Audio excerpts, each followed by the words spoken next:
भारत के इतिहास का एक ऐसा दिवस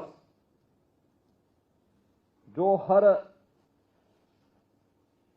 युवा को और हर बच्चे को एक नई प्रेरणा देता है।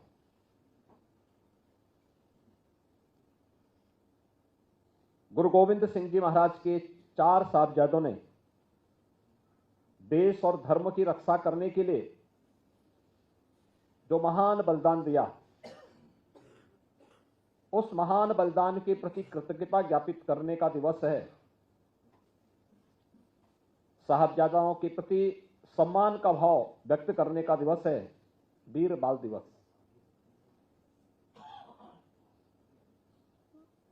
मैं धन्यवाद दूंगा अपने लखनऊ के सिख बंधुओं को, जिन्होंने 2020 से इस बात के लिए लगातार प्रयास किया कि भारत के इतिहास के उन स्वर्णाक्षरों में लिखे जाने वाले वीर साहबजादों के बलिदान को क्यों विस्मृत कर दिया गया, और उन्हें सम्मान देने के लिए जिस दिवस को बाल दिवस के रूप में, वीर बाल दिवस के रूप में सम्मान दिया जाना चाहिए, उसे वीर बाल दिवस का सम्मान न देकर के लोग उसको विस्मृत कर गए और बाल दिवस के रूप में कुछ और ही घटनाओं को जोड़ने का प्रयास किया जाने लग गया। लेकिन हम सब आभारी हैं प्रधानमंत्री मोदी जी के, जिनकी प्रेरणा से, जिनके आदेश से गत वर्ष गुरु गोविंद सिंह जी महाराज के दोनों छोटे साहबजादों बाबा जोरावर सिंह, बाबा फतेह सिंह के बलिदान दिवस को वीर बाल दिवस के रूप में मान्यता मिली। और आज हम सब यहां पर मुख्यमंत्री आवास में एक बार फिर से 5वें इस समारोह के अवसर पर एकत्र होकर के इस महान गुरु परंपरा के प्रति अपनी श्रद्धा को व्यक्त करने के लिए, कृतज्ञता को व्यक्त करने के लिए यहां पर एकत्र हुए हैं। क्या हमें दुनिया के अंदर ये अद्भुत इतिहास देखने को मिलेगा कि गुरु गोविंद सिंह जी महाराज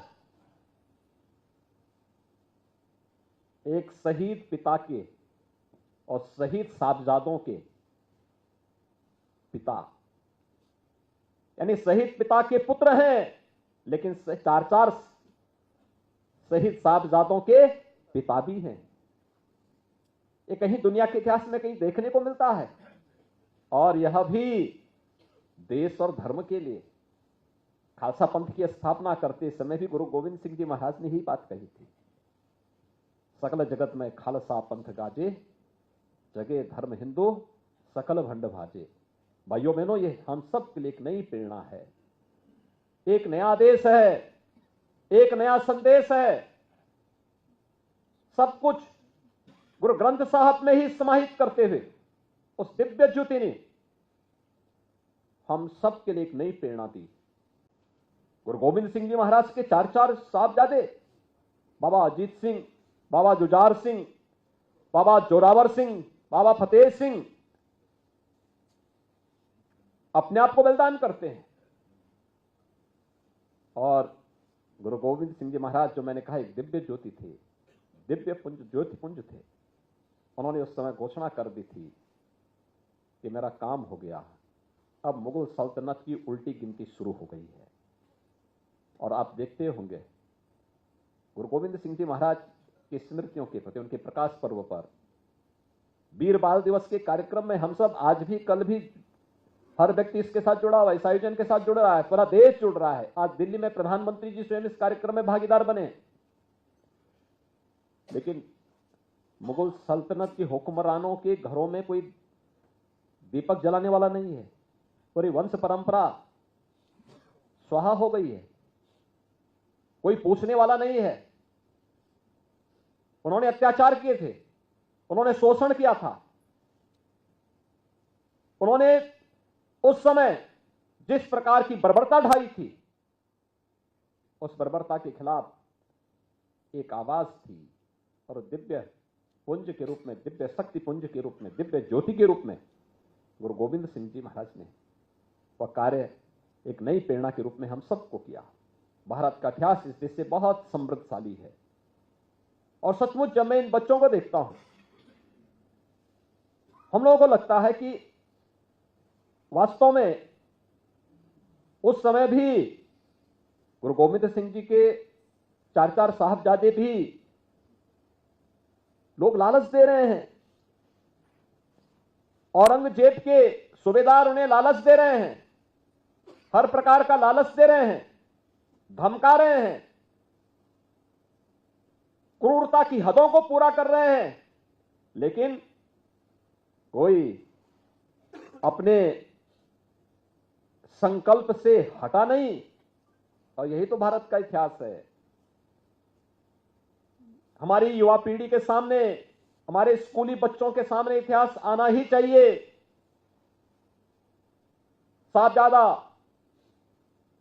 अजीत सिंह, बाबा जुझार सिंह, बाबा जोरावर सिंह और बाबा फतेह सिंह के बलिदान का, जिससे वर्तमान पीढ़ी देश और धर्म के लिए अपने आप को सदैव तैयार रहते हुए अपने कर्तव्यों के प्रति निर्वहन करने के लिए सदैव अपने आप को तैयार कर सके। मैं तो बार बार इस बात को कहता हूं, हर शिष्य सिख है। जो भी गुरु परंपरा के प्रति श्रद्धावनत है वो अपने आप में एक सिख है, क्योंकि गुरु के प्रति सम्मान का भाव रखता है।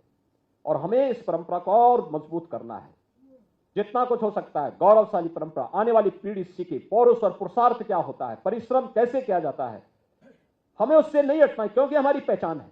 विपरीत परिस्थितियों में कैसे कार्य करना है, यह हमारी पहचान बननी चाहिए। और उस पहचान को विपरीत परिस्थितियों में जूझते हुए आज तो अच्छी दिशा में आप आए हैं, बहुत अच्छी दिशा में आगे बढ़ चुके हैं। हमें कभी भी अपने मार्ग से विचलित नहीं होना है। गुरु परंपरा के प्रति हमेशा कृतज्ञता ज्ञापित करना ये हर भारतवासी का दायित्व होना चाहिए, हर हिंदुस्तानी का दायित्व होना चाहिए। और यही हमें आगे बढ़ने के लिए एक संबल भी हम सबका होगा।